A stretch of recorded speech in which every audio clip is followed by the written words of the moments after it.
This is a demo of how to use a holistic health imager with the drag and drop interface. To get this list of your photos up, the drag drop interface, you click down here where the mouse is moving now on open floating listing, and this pops up. To refresh this listing so your newest photo is always displayed, the little box here saying date modified, you just double click it and it refreshes itself. Now let's get our first photo, which is identified in your patient chart because your technician or you has written the number of the photo in the chart where it should be for future reference. Let's drag this by holding down the left mouse button and we drop it where the pictures go, right here. You'll soon see that the screen will save and refresh and show you that we're going to be looking at the right image. Before I had a left one here. Let's do this again. Except we're going to get the next one. Here we select the left image, drag and drop it here, and in just a moment you'll see a display of the left eye. There it is. We now have a right and a left eye. Note you don't drop the pictures here. This is the text area.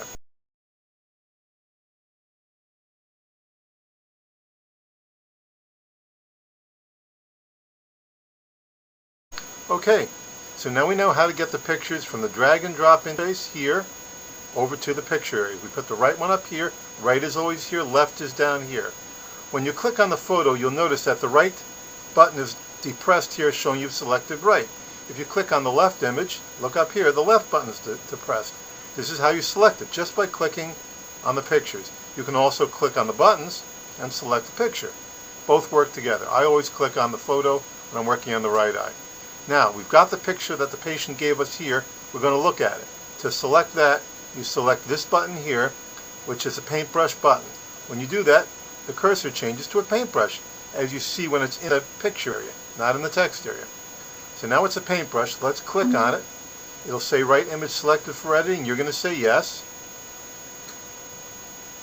It'll now open up Paintbrush, which you're familiar with, and you'll be able to now see the photo in great magnification. And here it is. The simple paintbrush interface, which everybody's used on Windows for years. If you haven't, it's a piece of cake. It's got a help menu up here. Show you how to use it in no time. Well, let's say this person had a Gunsalis crossing or nicking here. We would simply select the line, get a real fat line, make it green, and I like to make a circle out of it. You can do it any way you want. And there's how I mark it. And I'll tell the patient you have hardening arteries, etc. in a very nice way, of course. Let's say they have macular degeneration. I prefer a hot color for this one. And I'll circle the macula and I'll discuss it with them. Okay, to save the changes, you click on the X box to close out of Paintbrush, but now you say yes to save changes. When you do that, paint is going to disappear. Oh, that was just lovely. And there it is. There's your images on the screen showing you where the hardening the arteries and where the macular degeneration is. Okay, now obviously this person was fine, but I'm just filling stuff in so you can see how it's done.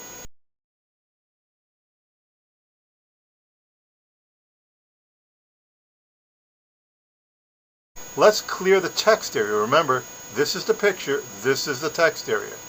So you go to edit all the text in this area. So we're going to hit clear. We've got the right eye selected. Guess what's going to happen? Well, the text will vanish. We've cleared it. Now let's select what's happening here. I have a listing for Gunsalis or nicking, and to get that into the text area, I click load. I've typed it before and I've saved it. And I can use it over and over in seconds. I also like to give them a treatment program, so I'm going to look for my treatment program for Gunsalis crossings. We'll hit load. Guess what? All done. I did that typing once and I never have to do it again. This one is normal, so I'll leave it normal.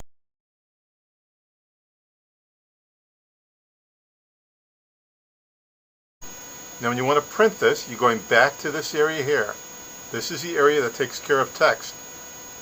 Print patient report.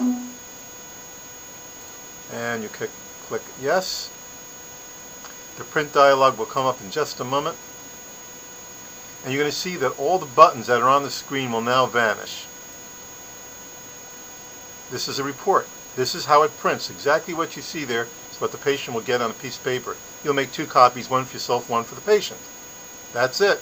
I'm not going to hit the print button because you won't see the paper here. We'll just cancel. And the buttons are back.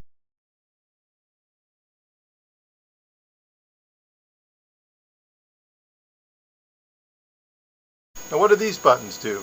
Well, this button brings up help. If you click on that button, you'll quickly see that a help menu will appear, and you can go through that help menu and learn things about how to use the program. The help menu is loading, and in just a moment it will display all sorts of great information about the eye health imaging program. Now let's take a look at that. We can make it bigger. If you click on the little plus sign here, you'll see here's information on screening. Lots of information. Here's glaucoma analysis. Talk about that another time. Documenting pathology. Here's a step-by-step process of how to do it. If you want to learn about the financial benefits, which I think you should know about, click on that button. And you'll learn about how this technology pays for itself. Anyway, there's a built-in help. So you have help. Now, what do some of these other buttons do for us? This will magnify. If you want to magnify the image, hold this down, and guess what happens? You magnify the image. What if you want to make it smaller again? Press the Shift key on your keyboard and hold it down while you press the magnify.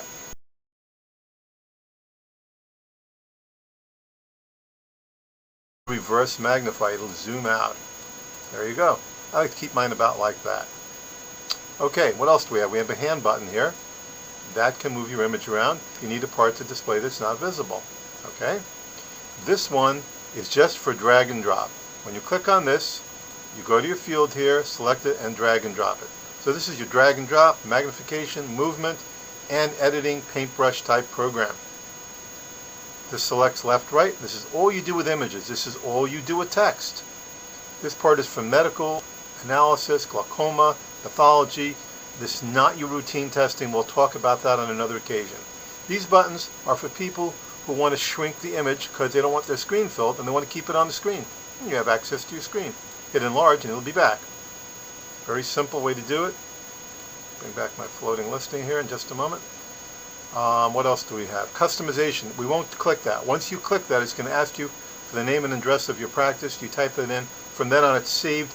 And when you print your nice report for your patient, your name and address will appear up here where the buttons are. To exit the program, you can click quit, which we won't do because I'm not going to quit. I'm going to use the program more. So this is an overview of how to use a program with a drag-drop interface. Now, some of you have a database. You have a database that's compatible with this program. Now, if you do, let me just clear the report for the right eye. You can click on Use Database. I'm going to show you what happens. This is a little bit slower at the moment because we're running a dozen programs and taking a video on the computer. But you will see the Load Database. When the Load Database comes up, it's going to display the database in my screening room where these photos are located. And then I can select a photo from there, which will include the patient's name, so I won't have to type it in later. Now here's a person. I'm not going to tell you their name because this is not allowed. We'll select the image. And this is their left eye image, and it says left. Yep. Now I'm going to select the right. Select this image. Okay, right eye loaded. Yep. When I exit, the photos here now represent the ones that I've selected in the screening room, from the screening room through my database. So there's two ways to access your files. One is by using the floating listing, which many of you will use, and most doctors seem to prefer this. It's very quick and easy, and you should, of course, have the numbers in your chart. The other way is accessing the database. On your computer, it will happen much more rapidly than I've shown you here because your computer is not making a video of itself as I am right now, which slows things down. That's the overview.